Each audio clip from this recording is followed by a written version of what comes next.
Hey, look, Fox. Good boy. All right, so you start with the leash like this so that you're not pulling it. You're just anchoring it to your body with your elbow. There. When he takes pressure off the leash, I move. When he puts pressure on, I'll turn.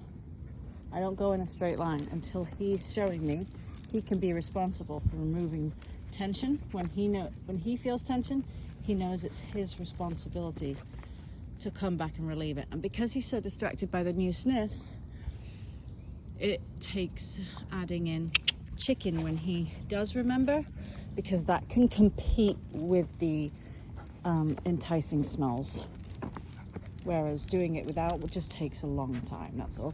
And then if you're struggling, just go back to the easier environment.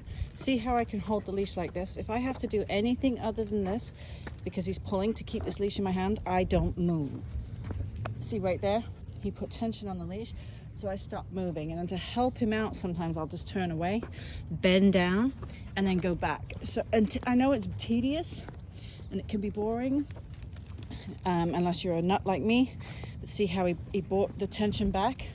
He can't learn to come away from dogs until he comes away from tension.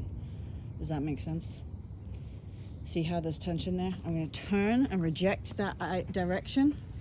And then when he comes back, I'll say, yes, we could go that direction. And then I try and click and pay with the chicken before he fails. You really want to pay the good behavior. And then there's a consequence for the undesirable tension behavior. So I'm holding the leash. I don't pull him ever. I turn my body, or I run my hand down the leash and gently guide him like a guiding hand, like that. I kind of pull it off to the side, never pull up and back, because that's actually what causes reactivity with dogs, because they feel trapped. When they're looking at a dog and you pull them, they don't know the dog isn't causing the physical discomfort because they're looking at the dog. It's just them. Oh, look at him now. Look at him walking loose leash. But see, those smells are still enticing. So we just go back and forth until he can resist, and keep paying him for getting it right, so he has incentive to get it right. I just pause when there's tension until he says, oh yeah, I come back and get you. And now we're actually, and then I pay that before it fails again,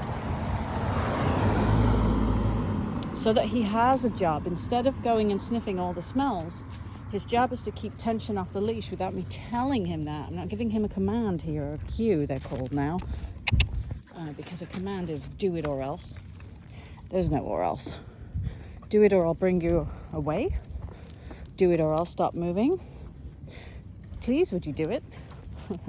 These are all acceptable, but not do it or else. So we use the word cue now,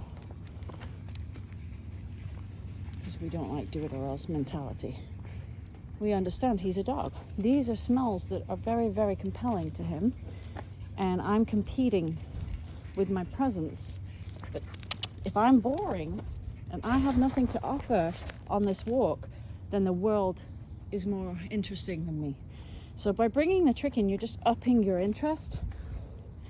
I usually really work dogs with toys, ball, tug, something that competes with rabbit smells. And look at him now, keeping that leash loose. Yes, looking up at me, seeing if he might be winning chicken, which you are, and I'm out.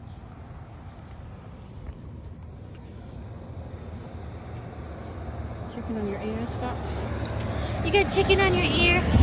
I'm a bad thrower, huh? Now let's see if he can apply it, and see how I haven't gone far?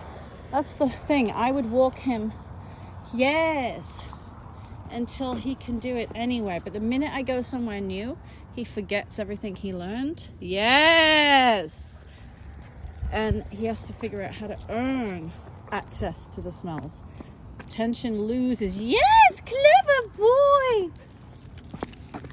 That much excitement set him off again. Now the problem with this harness at the front is it can pull it the wrong way, so you might be better off with it on the back. Yes. So now I've run out of food, it's going to go slower. But every time he puts tension on, I just wait till he comes back and gets me. It should be the dog's job to move the human and tell the human when the environment changes to the negative, and then the human has to do something about that. So if a dog comes in the environment and he points at it, I immediately turn away, which is a game he already knows when I reject him. It's like I'm building up a recall just by turning away and going a different direction. Also do a smoochy noise as you're walking away, or before you want to pay chicken after the smooch for a good month to or a couple weeks to really cement in that noise. We just started this morning. He already kind of knows it.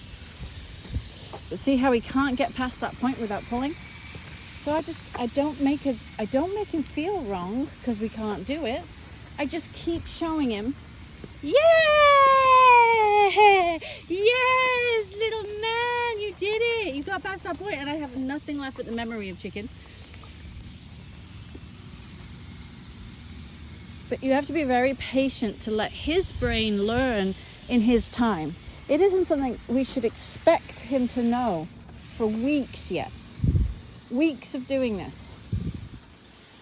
Because he's got so much history of going forward to the smells. And a human being has followed him with feet and eyeballs. So I turn my feet away. I turn my eyeballs to where I want to go. I make the smooching noise. Yes! And then he earned going forward until his impulses take him into tension. And I reject it. I reject his idea until he goes, man, it's easier to just keep loose leash because otherwise I'll never get to these smells.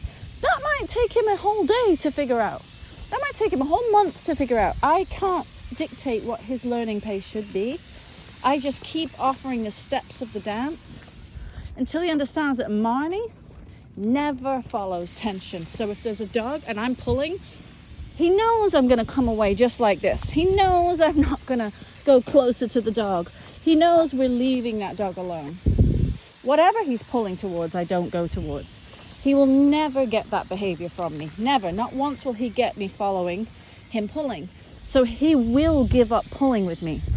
But the minute somebody else takes the leash and starts following the pulling, because they want to go on a walk instead of teaching him how to walk.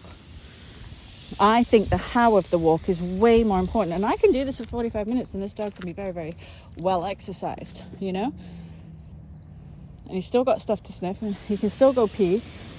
I can go back to that patch of grass and let him smell. Yes, there he slowed down and gave me slack. So I speed up and give him more further distance than he's made it so far until I have to stop. Sometimes I bend down and draw the leash to me and just back up and then show him we can go again, but he's going to go right back into it. But if you are an anchor or a boulder, when he pulls, you just boulder, he's pulling against himself. My hand is never pulling him, because you can't stop fighting somebody if one of you keeps fighting. Like, you both have to stop fighting for fighting to stop, or one of you withdraws and the other one keeps going all by themselves. I stop moving when he starts pulling. I don't pull him too. He would just be so confused by that. That would not teach him anything. I would teach him that pulling's okay when I do it, so why isn't it okay when he does it? He doesn't process anything but linear information here. I pull, she wants me to return and not pull. I pull, she makes me return. It might take him 200 times to figure this out. Who cares? It could take as long as it takes. And that's why adding the chicken in when he gets it right makes it go faster. But then he is thinking about the chicken. So I always do a little bit with the chicken, a little bit without the chicken each day. And then I go back to paying the good choices with chicken. See there, it's really loose. And there's a little tiny dot. Yes! Dot of tension, and he came back right away. Now the smells have taken over. See, he can smell all the smells, so his brain isn't with me yet. Yeah, but because I've played the tension game over and over and over, he remembers slowly, that he has the power to make me move. Now that is really what trains the dog, because he can make us move and go towards the smells. But pretty soon, after a few days of this level, now I'm going to go back. I'm not going to keep going forward, because otherwise we've got this weird yo-yo thing. See, when I go back to a place we've already walked, he can maintain the leash loosely because he's already explored this area with his nose. The minute we go into an area where his nose takes over, it's very hard for him to learn in that environment. So I have to stay in an environment where he can think about the lesson, not be so overwhelmed by the environment. Hopefully that makes sense. And that you can see he's slowly getting better on the leash. Yes, you are. You're doing good. And yes, I ran out of chicken. I'm so sorry. You are chicken worthy. This is chicken worthy. Look at you in the new space. This is what we want. Him checking in on us. Oh, he left me. He forgot about my existence for a second. So I went, you know what? Let me lead us in a different direction. If I'm constantly changing direction, he will figure out that turning when I turn is the only protocol. If I turn, he's already coming. If I do this enough and I pay enough chicken. If I turn, he's already coming. So the minute I see a dog, I turn away from it. I don't look at it and I don't pull. It's like starting a bar fight. Every time you see a dog, when you pull them, you're starting the fight when you pull the leash when they're looking at the dog.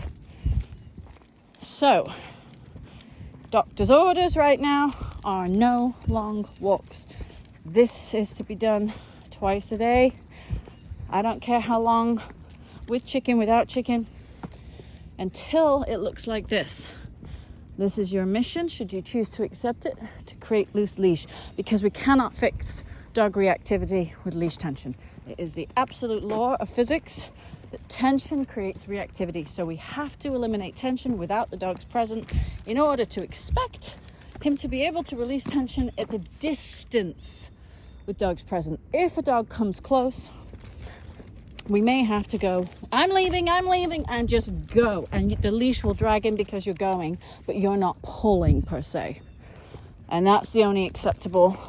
Or like I said, running your hand down this leash and bringing it out and wide in a circle. Yes. And then rewarding him for following that little bit of guided tension, because that's not pulling, that's guiding him in an arc away with using his own momentum kind of against him. So now you see he's not pulling this leash off my finger, and we're making it down the hill, and we couldn't make it past that point for the last 15 minutes. So I expect that when we hit a new smell patch, it will all disappear and he won't be able to stimulus control like he is almost doing right now. See how he's frozen? If I was pointed at a dog, he would be exactly that. So I have to turn away, bend down, smooch, and then point him back in the direction. And we're too far away from the easy place for this to be easy, and I don't have any chicken to pay the good behavior, so I have to slow it down until he thinks. Humans don't let dogs process and think. Yes, he remembered the lesson, but he can't help himself from being excited to go to the new area, and he has such a habit of pulling, and the human followed anyway, that to him I'm talking in a language about pulling, and he's like, but we always did this every day. I don't understand. So it's a little hard on them. That's why you need the paycheck of chicken, because it's a little hard to extinguish a behavior that is so well rehearsed and so well known and makes sense. So notice I don't use any words. I'm not saying anything. I'm doing things with my body, and I'm making him feel good when he makes good choices. Good boy. Yeah, he's a good boy. He did good boy things. Yes, he did. Yes, he did. He did good boy things. So now that we're up in the easy area, up, it will be easier. Little bonding, little sniffing. Make sure he has time to sniff and be a dog. Not all of it is what we want. He really gets to be a dog and just sniff. Oops. I need to take my shirt off. It's hot. Okay, so there we go. He's sniffing and being a dog, right? There I'll follow him when I say, go sniff. I just say it once when I think he's about to sniff, and I've set him up to sniff. Good boy. Good dog. Go sniff. And I'll just let him know that you're okay to be a free dog, and I'll follow you right now, even if there's a little tension, because you're checking out the world, and that's important. It's like us checking out the news. It's like us reaching out to friends and checking in with friends. He doesn't have any of these things. He doesn't have TV or phones or internet. The world is his social information gathering hub. And the only condition I have is that we walk like this. Especially it's coming up to winter and icy, it's dangerous to have pulling on leash. So it's dangerous to not have a recall. And all the problems in life you have with a dog, 90% of them can be solved with a great recall and no tension on the leash. 90% of every issue I come across, like these are the foundational pillars that I have to have in order to fix the problem. Of course, those 10% cases are interesting, but these are just the two core principles you need with anything. So I haven't told him, hey, heel or walk loosely, don't pull. I don't tell him when he gets it wrong. I stop paying him with movement, because movement is more rewarding than chicken ultimately, because how else would we get to the new smells if we can't move? So him being allowed to move is the reward, is the reinforcer. And he's allowed to move when he takes responsibility for tension on it. See how he came away immediately there? If I'd have seen a dog in the distance, stopped, turned, we'd be away before he even had an issue. Maybe because of the PTSD, and he's so used to pulling that dogs just feel even worse. This helps him feel safe because we feel like we're really connected.